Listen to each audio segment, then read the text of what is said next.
শুরু করছি শাওন পাকশালা কবিতার ছন্দে। ভিডিও দেখে রান্না করুন মনের আনন্দে। নমস্কার বন্ধুরা, শাওন পাকশালাতে সবাইকে স্বাগত জানাই। আজকে আবারও একটা রান্নার নতুন ভিডিও নিয়ে চলে এসেছি। আজকে আমি বানাবো অয়েল ফ্রি চিকেন বা চিকেন স্টু বলতে পারেন।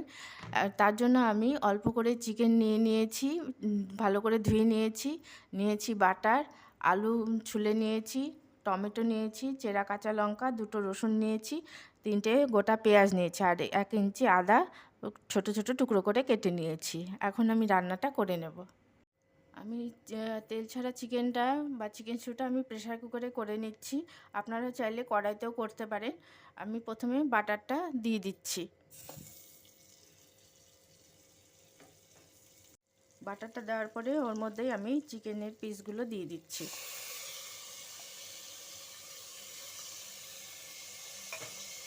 দিয়ে দিচ্ছি ধুয়ে রাখা আলুর টুকরোগুলো।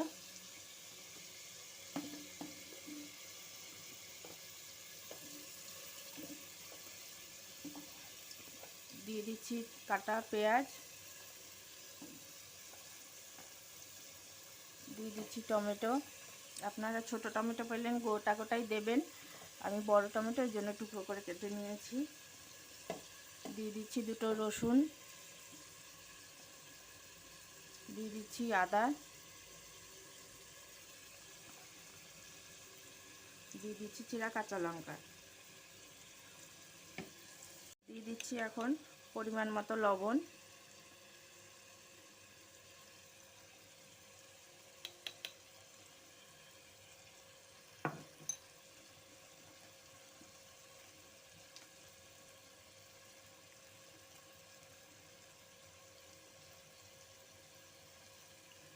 দিয়ে দিচ্ছি হলুদের গুঁড়ো, ধনের গুঁড়ো অল্প করে, দিচ্ছি কাশ্মীরি লঙ্কার গুঁড়ো অল্প, দিচ্ছি ফ্রেশ ধনেপাতা কুচি। আপনারা ধনেপাতা কুচি যদি না খান ওটা স্কিপও করে যেতে পারেন। আমি ধনেপাতা ভালোবাসি, তাই জন্য ধনেপাতাটা আমি দিলাম। এখন আমি সমস্ত মশলার সাথে বাটারের সাথে চিকেনটাকে একটুখানি নেড়ে নেব, ভাজবো না।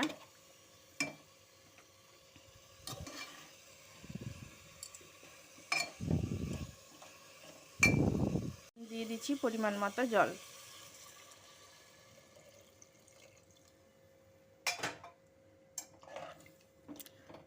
দিয়ে এখন ঢাকা দিয়ে আঁচটাকে মিডিয়ামে দিয়ে 10 মিনিট ওয়েট করব হুইসেলগুলো পড়ার অবধি। আমি 5-6টা হুইসেল দিয়ে দেব।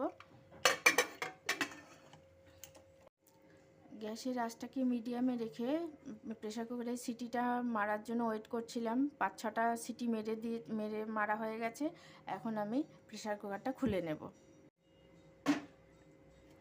প্রেসার কুকারটা খুলে নিয়েছি।